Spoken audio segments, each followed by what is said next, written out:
El desamparo de Jesús. En el Gólgota, las tinieblas produjeron una impresión terrible y portentosa. Al principio, el alboroto, las torturas, el griterío, la blasfema actividad de izar la cruz, la crucifixión y los bramidos de los ladrones, los escarnios y vueltas a caballo de los fariseos, el relevo de los soldados, la ruidosa marcha de los verdugos borrachos, habían disipado la impresión que daba la oscuridad. Después vinieron los reproches de arrepentimiento de Dimas y la rabia de los fariseos contra él. Pero ahora que las tinieblas aumentaban, los espectadores se pusieron más serios y se apartaron de la cruz. Fue entonces cuando Jesús encomendó su madre a Juan y tuvieron que llevársela desmayada fuera del círculo. Se hizo una sorda pausa. El pueblo estaba asustado por la creciente oscuridad y la mayor parte miraba al cielo. En muchos se despertó la conciencia que algunos arrepentidos volvían sus ojos a la cruz y muchos se daban golpes de pecho, se arrepentían y se iban reuniendo los que tenían los mismos sentimientos. Los fariseos, íntimamente aterrorizados, explicaban todo como cosa natural, pero hablaban cada vez más bajo y terminaron por callarse casi completamente. El núcleo del sol era amarillo oscuro, como las montañas a la luz de la luna, y estaba rodeado por un círculo rojo. Las estrellas salieron con luz rojiza, los pájaros en vuelo caían entre la gente en el Calvario, y las viñas cercanas se dejaban coger con las manos. Los animales de los alrededores aullaban y temblaban. Los caballos y asnos que montaban los fariseos se apretaban unos contra otros y metían la cabeza entre las piernas. El vapor y la niebla lo cubría todo. En torno a la cruz había tranquilidad porque todos se habían apartado de ella y mucha gente huía a la ciudad. El Salvador crucificado, que sentía el más profundo abandono en su infinito suplicio, se dirigió a su Padre Celestial para rezar por sus enemigos por amor a ellos. Como en toda su pasión, Jesús oraba repitiendo siempre los pasajes de los salmos que ahora se cumplían en él.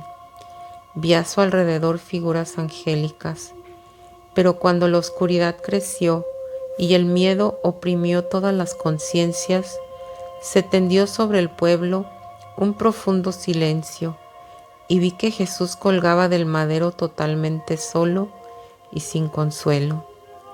Sufría todo lo que sufre un pobre ser humano torturado y manchado que padece en el mayor abandono sin consuelo divino ni humano, cuando la fe, la esperanza y la caridad completamente solas, sin correspondencia ni goce ni luz, se quedan vacías y desnudas en el desierto de la prueba y solo viven de sí mismas entre infinitos suplicios. Es un dolor que no se puede expresar. Con este sufrimiento, Jesús amante, uniendo nuestro desamparo a los méritos del suyo en la cruz, nos alcanzó fuerza para resistir victoriosos las miserias del desamparo final, cuando cesen todos los lazos y relaciones del ser y el existir con el mundo y la naturaleza en que estamos, y se nos cierren también las perspectivas que abren nuestra vida a otra existencia. Jesús obtuvo para nosotros méritos para resistir la desolación total de la última agonía y ofreció por nosotros, miserables pecadores, su miserable estado, su pobreza y su abandono, de modo que el humano que esté unido con Jesús en el cuerpo de la Iglesia no pueda dudar en las últimas horas, cuando todo se oscurece y se alejan toda la luz y todo consuelo. Ya no tenemos que bajar solos y sin protección al desierto de la noche interior. Jesús ha echado su propio desamparo interior y exterior en la cruz, al mar amargo del abismo del desamparo, Y así los cristianos ya no se quedan solos en la soledad de la muerte, cuando todo consuelo se oscurece.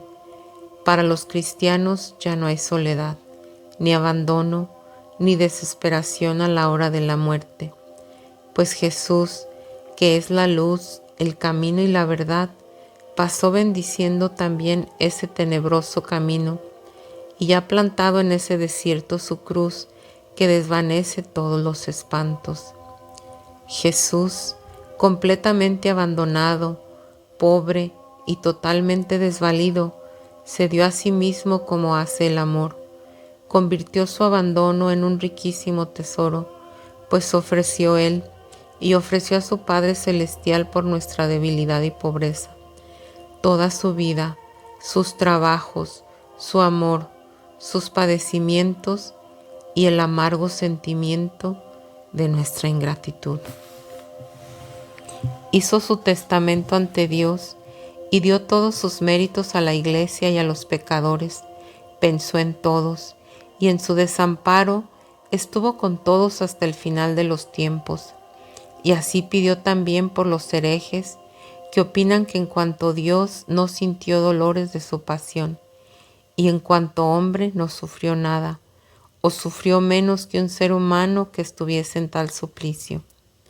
En esto, mientras compartía sus sentimientos y en parte también su oración, entendí que me dijo que debe enseñarse que Jesús padeció el sufrimiento del desamparo más amargamente de lo que un ser humano es capaz, porque Él estaba totalmente unido a la divinidad, porque era enteramente Dios y enteramente humano, y como Dios humanado, apuró el sentimiento de la humanidad abandonada por Dios, sintiendo la medida completa del sufrimiento del total abandono.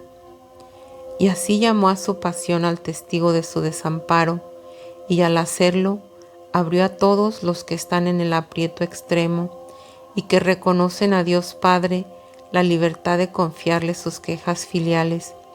A las 3, Jesús gritó en alta voz: Elí, Elí, lama sabactani, que significa: Dios mío, ¿por qué me has abandonado?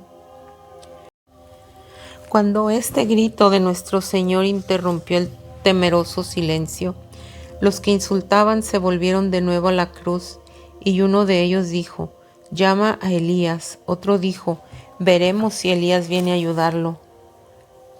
Pero a su madre nada pudo contenerla cuando oyó la voz de su hijo.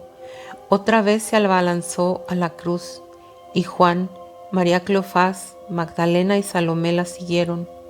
Mientras el pueblo erraba tembloroso y dando ayes, llegó una comitiva de 30 hombres provenientes de Judea y de la comarca de Jope, que venía a la fiesta.